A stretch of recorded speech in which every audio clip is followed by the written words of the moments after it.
So good afternoon, everyone. I am Rick Ortiz Tevanos, and I will be your teacher for today. You can call me Teacher Rick. So before we proceed to our lesson, I would like to do a simple activity. Isang simpleng activity lang para mas ganahan at magkaroon kayo ng kalinawan sa kung ano nga ba ang ating magiging topic para ngayong araw na ito.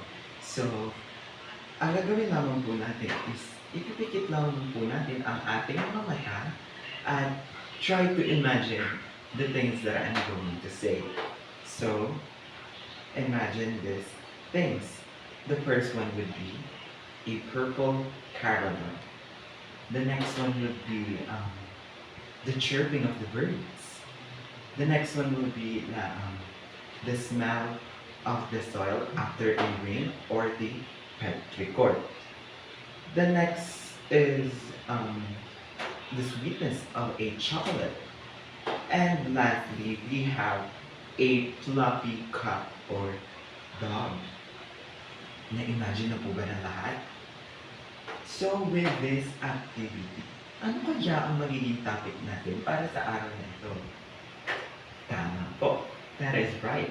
Our topic for today will be sensory imagery.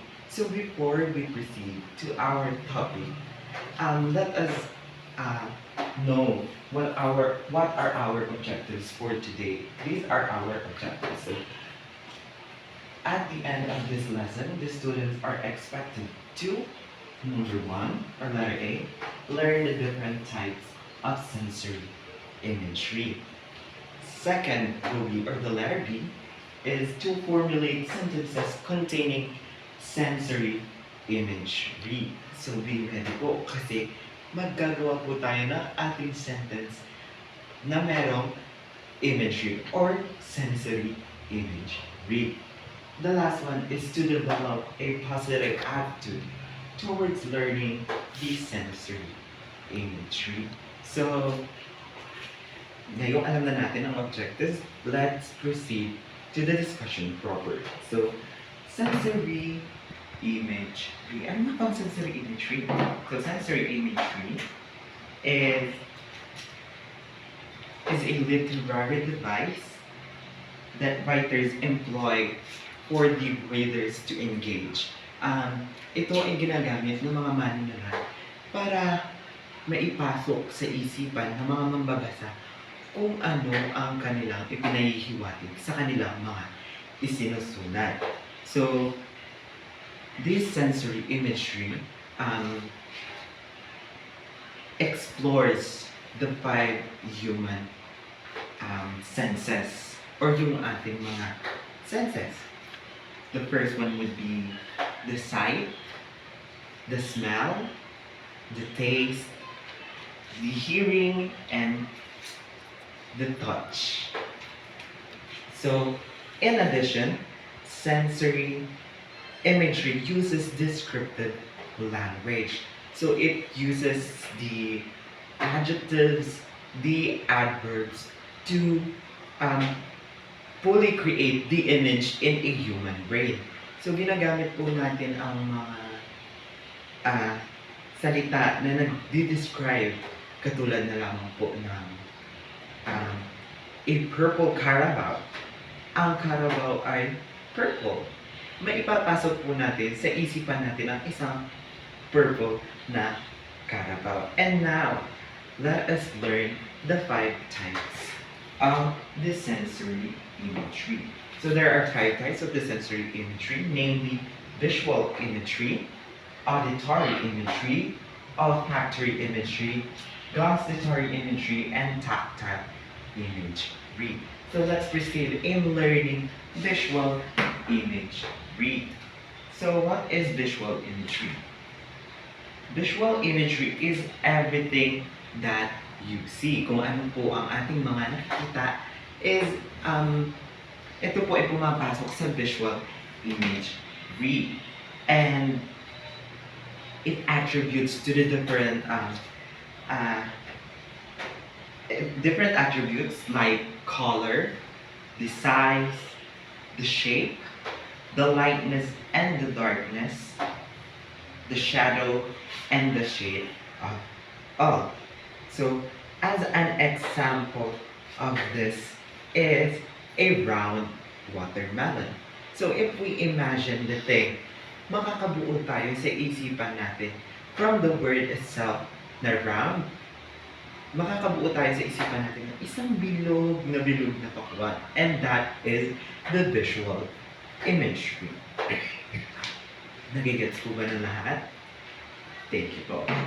So now, let us proceed to our next imagery. And that will be the auditory imagery.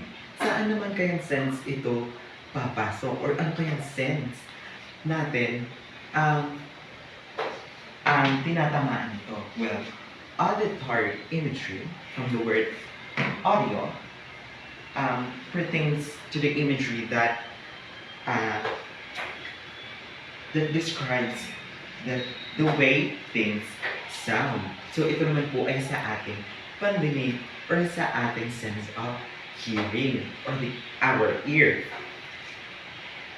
It uses literary device, onomatopoeia, and alliteration, as this literary device creates the sound itself in a sentence. In onomatopoeia, the example is the bees buzz. That is the sound of the bees. Tama po ba? So another example will be the whisper of the wind and in the moonlight.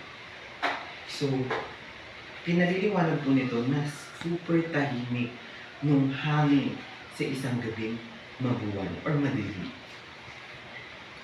Naintindihan po ba? So our next will be the olfactory imagery.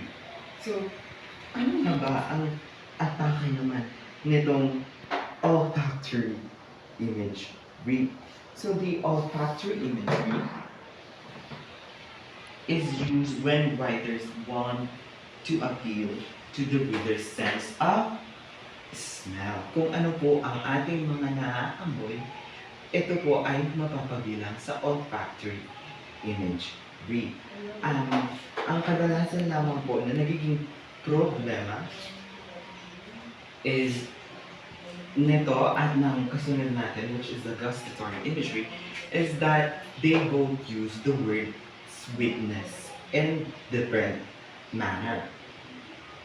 So, as an example, in here is that the sweet smell or the sweet aroma of a rose. So it does not pertain to the taste of the rose, but rather to the smell or how it smells. And yun nga po, this all belongs to the olfactory imagery. Next one, our fourth one is the, oh my god, gustatory imagery. So gustatory imagery is used to describe what you can taste. Ang mga nalalasahan po natin, katulad na lang ng sweetness, saltiness, the sourness, and the bitterness of how a thing tastes. So lahat po yun ay napapabilang sa gustatory imagery. As an example of this is the saltiness. The saltiness of Rick's cooking. So maalat daw po ang luto ni Rick. Bakit kaya? Baka nasobrahan sa asin.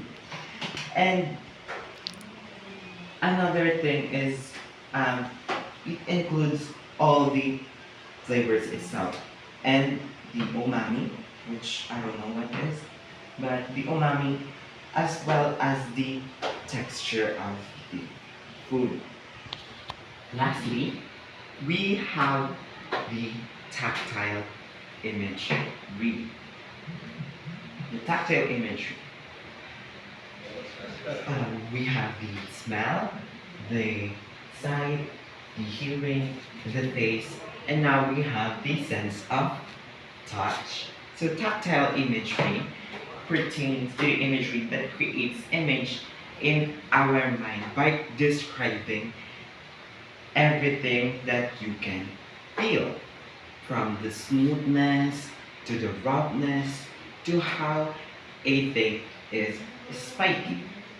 So it includes textures, and the many sensations a human being experiences when touching something.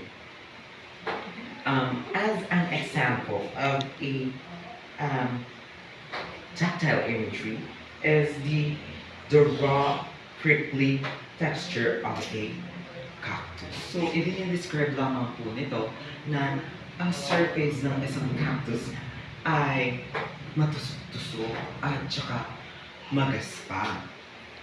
So, now that our discussion is finished, um, can everyone who is watching this or even listening give at least one example of this different type of imagery? That would be all. Thank you.